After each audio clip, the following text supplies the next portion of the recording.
What's up, people? It's your boy Jatuan. I'm here today in Kerbal Space Program 2 for the science update. And what is this science update? It brings to you quite the number of improvements from performance, buoyancy, to new science parts, science unlocks. The whole mission thing, it's all there now. So let's go ahead and take a look at these new parts. First up is Star Lab. It is your orbital survey, which Kerbals can go within and produce your science.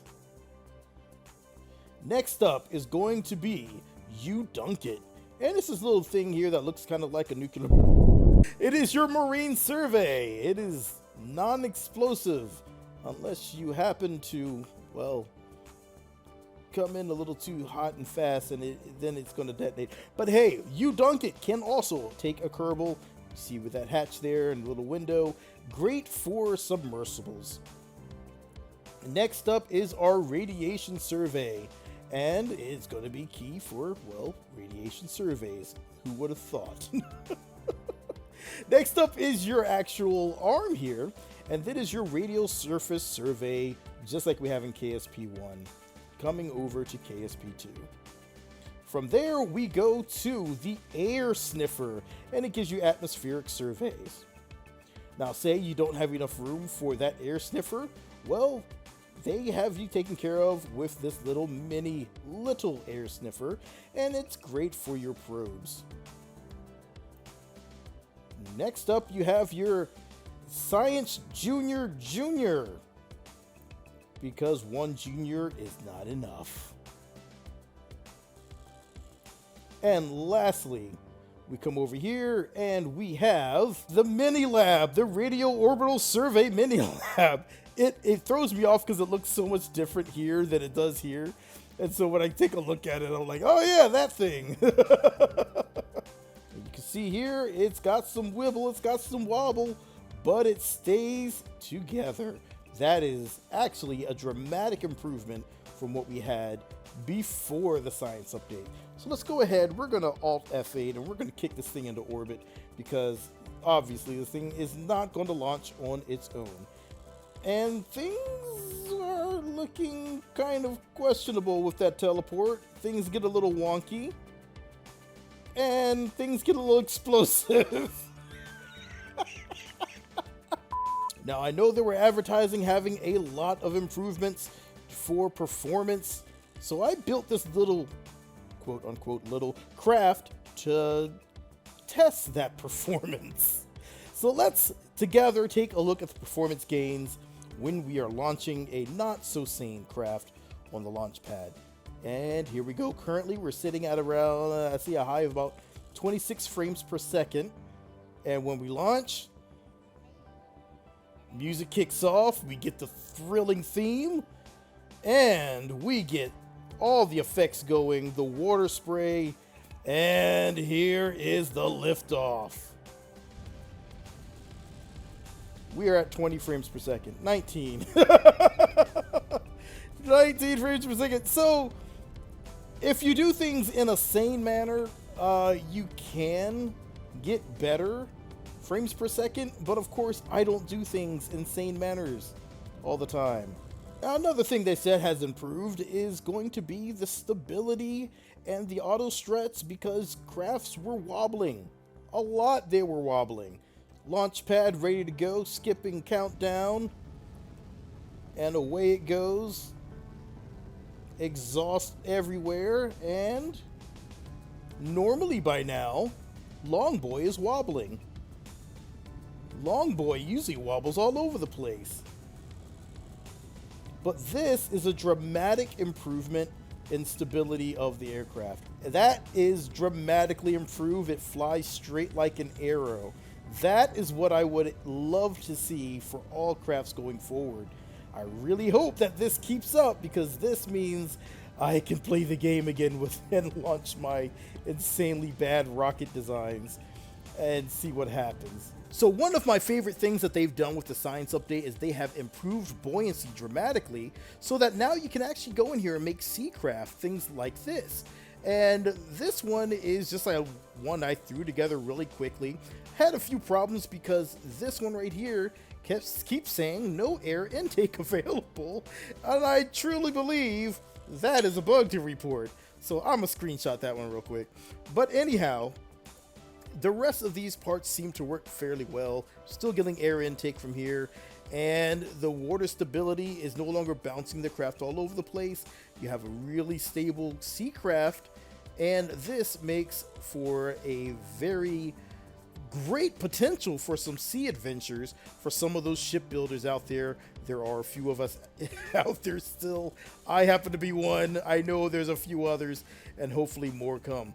But is that the greatest ship I can do? As you can see here, this is floating with a cockpit and two empty tubes here.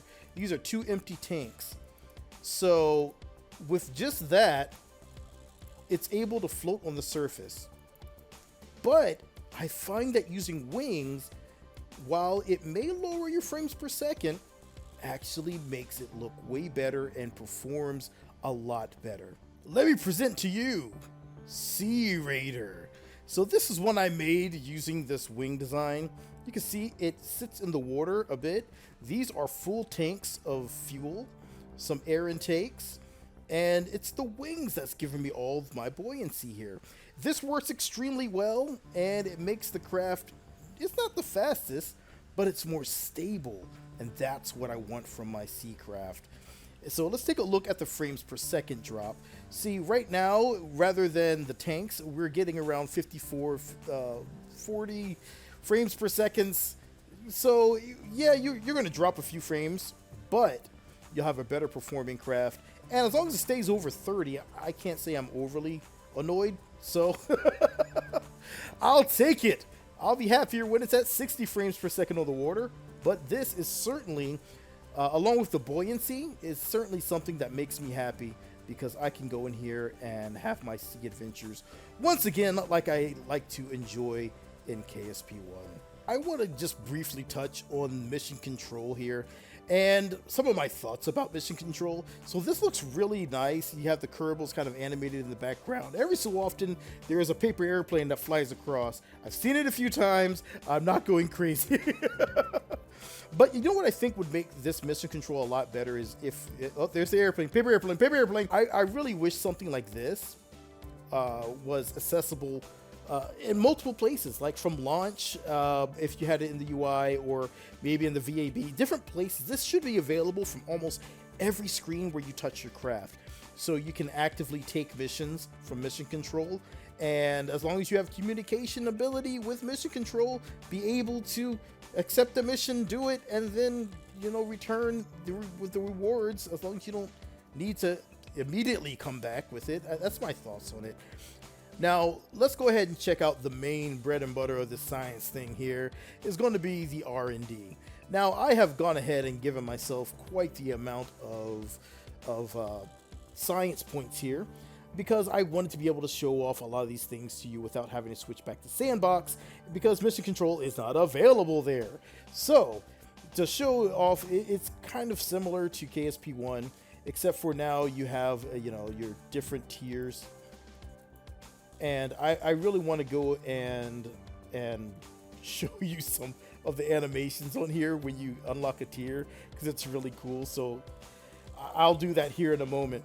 But yeah, each one kind of leads to the next, and then at the very end, you know, you can go to extra large payloads and be able to launch your ginormous crafts like I like to do. But generally speaking, you can get almost everywhere with tier 1. So it's nothing that's overly difficult for someone that's not great at rockets like myself to do. So yeah, you can just go for it. You won't have rovers, but you can improvise a rover pretty well still. All right, so what we're going to do right quick is we're going to give ourselves a little bit of science here. So let's go ahead and do this and research. One thing I would like to see is the ability to double click these and unlock it, or right click and unlock, and then have the ability to revert back in case you didn't want that and get your points back. That would be fantastic to see later on, but check this out. Here you go.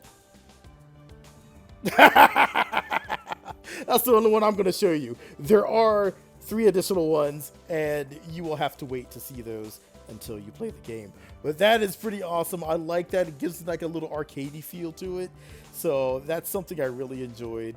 But let's go on back to the main video. Because what we're going to do right now is we're just going to show you some of the re-entry heat. What better place to do it than Eve? Now, we have seen a few concerns, as you can see right there. That blew up very fast. So the heat shielding for this is it seems to be a little wonky at the moment. Hopefully that is corrected later on.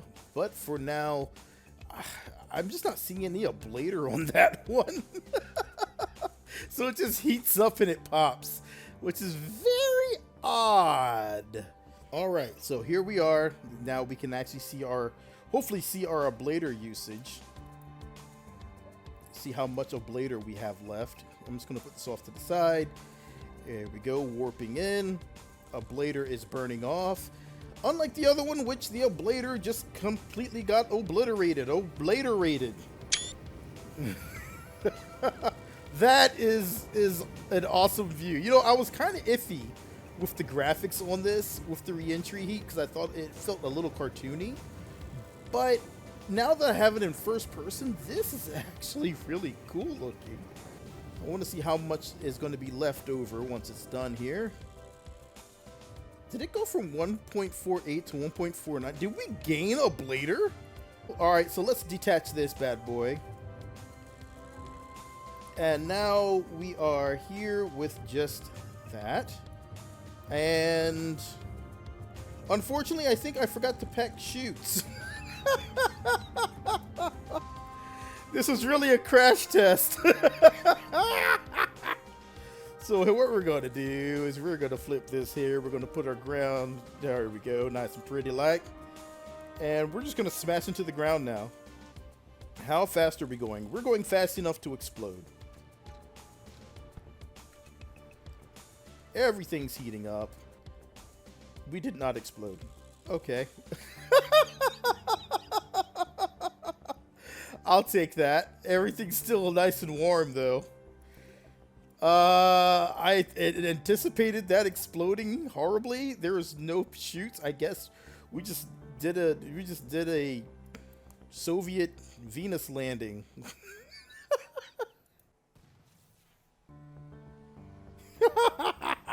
If you're wondering what that was a strut that just got nuked by the exhaust flames. All right, so final thoughts on the science expansion. I think this is a dramatic step forward, and it feels like the game is improving quite a bit, which is really good to see, because I know a lot of people were feeling a special kind of way on Reddit and all through a lot of the posts I see on Facebook. I want to tell people, relax, it's going to get better, but you know, it's kind of hard to always jump in every single one, but it is what it is. You know, things are getting better, things are improving, and I love to see progress like this. The game is certainly turning around, and I hope that they're going to get some of these things knocked out. Of course, there are some bugs that I ran into in flying, and those things, you know, there's some animation glitches. There are some buttons. Sometimes the button to launch just doesn't work. I ran into that. That was an interesting one. But I've seen that before, and it's still there. So it's something that just hasn't been fixed yet. Of course, you know, you have some of your maneuver nodes, maneuver planner nodes that you try to grab, but they're behind some text and other icons at times. So that is still a thing as well. I really hope some of those get patched up, but they didn't make this patch. But what we do have now is a purpose for many people. Many people found that sandbox mode didn't give them a purpose. to be in the game. They got into Sandbox, they did what they wanted to do, and they got out. They're waiting for a challenge, something that gives them and that drives them to actually perform better. And I feel like this may be what they're looking for now, and hopefully more will come later.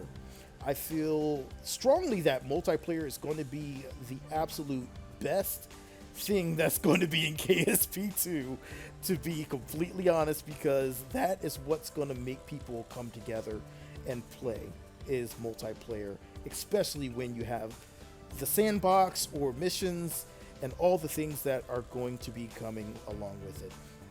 So I really hope that they get these bugs fixed, they continue to strive to push forward, and they are releasing things. I know some people feel like it's not fast enough, but you don't rush a chef. Just let the chef do their magic. And hopefully we'll see more great things to come. But for now, I'm going to get out of here. If you haven't heard, yes, I do have an Etsy shop for, I guess people would call it merch. It's not really merch. It's more of my clothing brand, believe it or not, that I'm slowly getting up and going along with other things. And if you take a look, that would be awesome. I would love it. You don't necessarily have to buy anything. I just like to get the word out and get more people to there, just so I can get some, reviews, some thoughts, processes, because I enjoy making clothing and designs, and I would love for people to actually let me know what they think about them. It's actually slowly coming up on Amazon as well, but that is a slower thing that I'll work on as I have time. Once again, I was out for a bit on a hiatus. I needed to get my mentality back. Look, I've been doing a year-long rollout for software, and literally it's been a crazy year. So I needed a small break between that and having two toddlers. Life can get crazy. So thank you very much for hanging in there with me. I probably will expand to additional games as we go forward, and hope to do many things with this channel. But for now, I'm gonna get on out of here. This craft is called Puzzle, if you're wondering. It is a craft that I created a while back, waiting for the science update, and it is made from a series of control surfaces that are between different strips, like a lattice work of wings. So all of these can adjust. I have no SAS on. I currently have control the caps lock on, so my sensitive movements is on, because this thing is a beast. If you turn on SAS, this is what happens. Well, it's not going to do it now. Oh, there it goes. Okay. So let me turn that off, turn on caps lock, and go back to flying this monster like it needs to be flown. It's super stable. It's already on KSP builds, so if you do want to look up, it is just called Puzzle. But thank you all for stopping in, and I hope your 2023 ends with a fantastic amount of everything positive that can happen for you. And I hope your 2024 is equally as amazing. And I will catch you guys in the new year. For now, I'm gonna get on out of here. It's been your boy Jatois, and I'm out. Peace.